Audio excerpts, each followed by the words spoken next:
Hey guys, today we're going to be talking about the Super Nintendo Entertainment System. This is one of my favorite video game systems of all time. Today we're going to be talking about cleaning, possibly repairing, and just the basic teardown of your Nintendo Entertainment Console. Let's begin, shall we?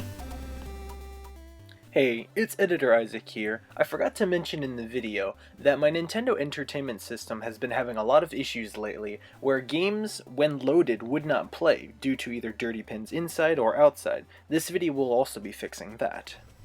Okay guys, so some of the tools you might need for this project are a working Nintendo Entertainment System, a small knife-like object for prying small things apart and whatever else you might possibly need it for,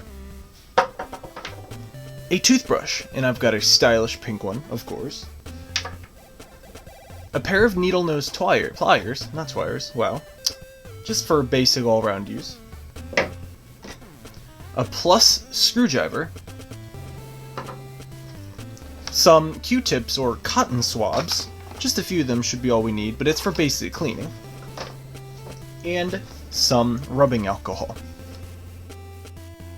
Okay, so the first thing we're going to do is we're going to flip it on its back, and we're going to locate the 6 screws that need to come out. One here, here, here, here, here, and here. First, we'll remove these, and then I'll come back to you. Once you've removed the last screw, like so, if the last one will come out,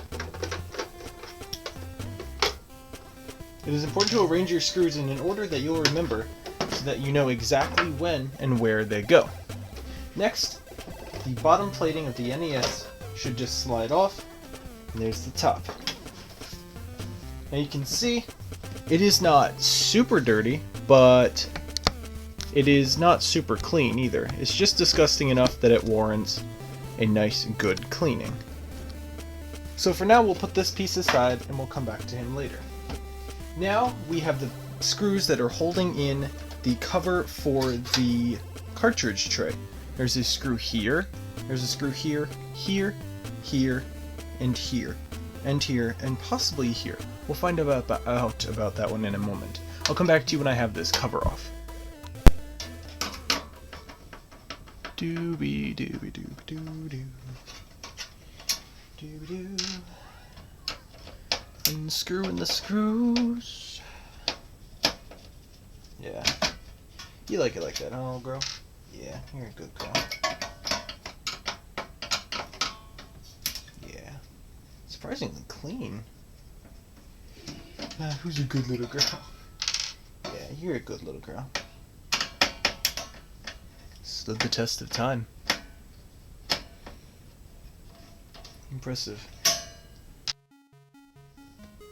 Okay, so once you've removed all the screws, you can go ahead and remove this plating over top of the cartridge tray. It can be a bit finicky sometimes. If you just slide it off, it'll come right off. And look at that, surprisingly clean. It's important to keep your devices in good shape and as clean as you possibly can. So here is the inside of the Nintendo Entertainment System. Here's the disc tray, the motherboard, the cartridge inputs, and just more shields over here that we need to take off in order to clean properly. The next thing we're going to try to remove is this cartridge loaded mechanism next. So I'll come back to you when I remove this screw, these two screws, and this screw. Okay guys, so now that these screws are removed, we can lift the entire thing out, and we can slide the game tray out just like that. We put this aside for now, and looking at this, you can sort of see the mechanism that makes the game trays work. It's actually pretty cool, and again, it's pretty clean. So over here we have the motherboard, and we can also remove this tray, which is a little finicky. You have to lift up this part and slide it out from underneath these dudes. And we can remove these here.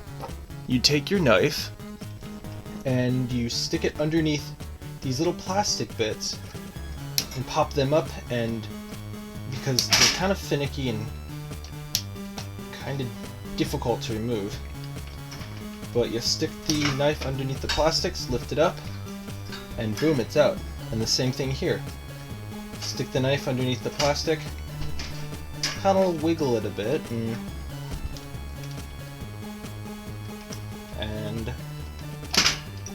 crap.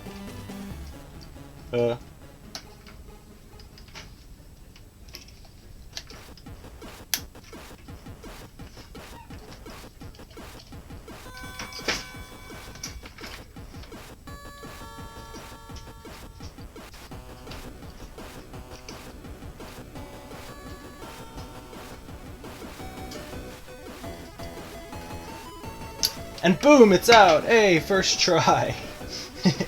You also can go over to this one here, lift up the tabs here as well.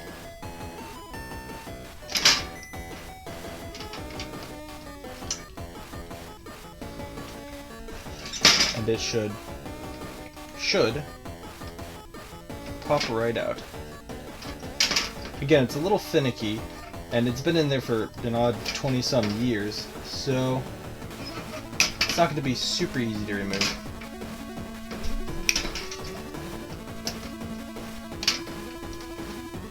And there you go. And now you have the motherboard free, and you have the different components you can look at, and here's the 72-pin connector for NES games. You can see I got my copy of Super Mario 3. Just slide it on there and you can see how it works. It's honestly pretty cool. So now we can take this cover, set it aside, and we can see the old-fashioned button designs for the buttons in the front. We can set this thing aside. And in order to start cleaning it, you should remove this thing. So what you do is you pry it up slowly on both sides, slowly and carefully. Pry it up, and it should pop off with ease. And you can set this piece aside. And there's the original 72-pin connector from Nintendo.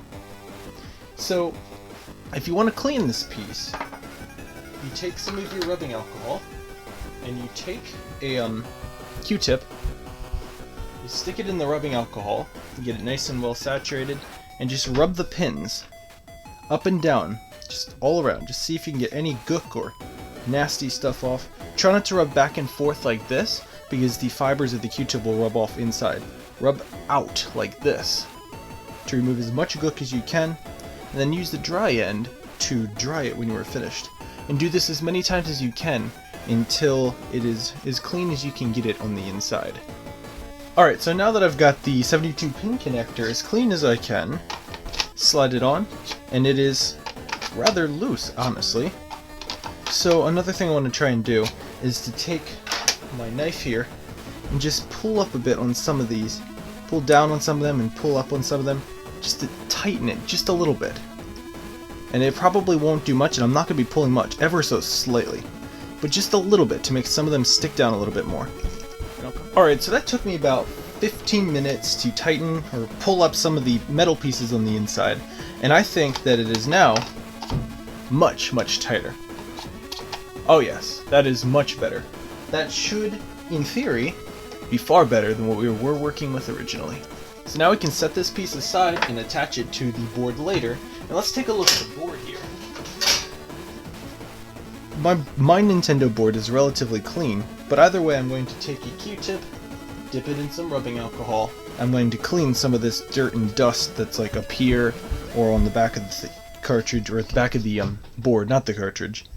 And I'm just going to get it as shiny as I can since it is open. An interesting fact, this is an expansion piece, which you can see goes behind this thing on the back of the Nintendo board, and that was made for a third-party gambling developer company to install additional software to make it and attach it to like a gambling service. And though it never really took off, the Nintendo Entertainment System had the capability, and I thought that was a cool factor. Since this unit is relatively clean, it's not really necessary. However, I thought it was important to show you why you might need a toothbrush as well.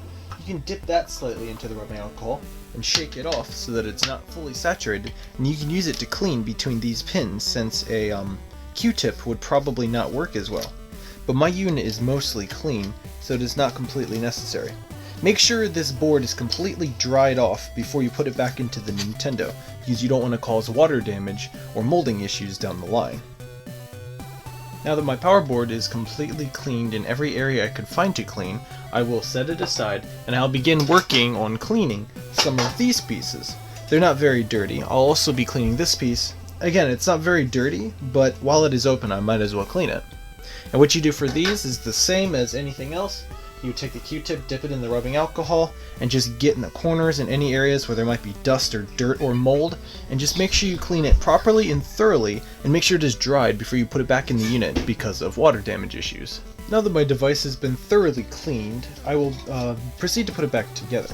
It is important to clean your Nintendo Entertainment System occasionally, just to keep it up in its tip-top condition and playing games just like that. You never know when you're going to want to play a game, and it just might be dirty. Cue the time lapse.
And ladies and gentlemen, that is how you properly tear down, clean, and put back together a 1985 Nintendo Entertainment System.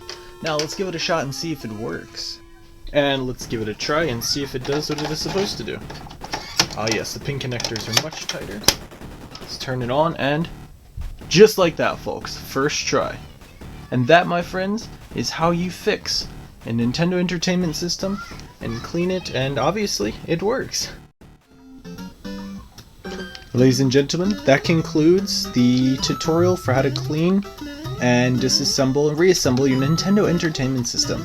I hope you guys learned something interesting today, and I hope you come back to watch some of my future videos. While you're here, you might as well kick that like button and subscribe for more content. And I hope you all have a fantastic day.